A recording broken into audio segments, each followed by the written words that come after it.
சிறிய கிராமம் ஒன்றுல ஒரு பழைய வீடு இருந்தது.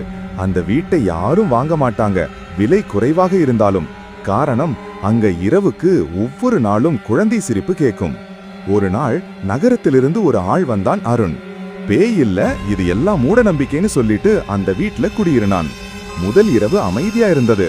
இரண்டாவது இரவு மணி 12க்கு பிறகு சுவர் மீது ஒரு குழந்தை நிழல் தோன்றியது.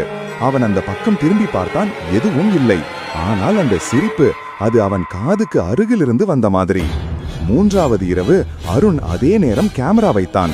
மறுநாள் காலையில் வீடியோ பார்த்தப்போ அவன் உறைந்தான். கேமரா அவனை தூங்கி கிடந்த போது ஒரு சிறிய கையால் அவன் தலைமயிரை தடவுவது காட்டியது. அந்த கையை பின்தொடர கேமரா திரும்பியதும் சுவர் மீது எழுதியிருந்தது, நீ வந்துட்டே, இனி போக முடியாது. அந்த நாள் பிறகு அருண் காணாமல் ஆயிட்டான். அந்த வீடு இன்னும் விற்கவே இல்லை.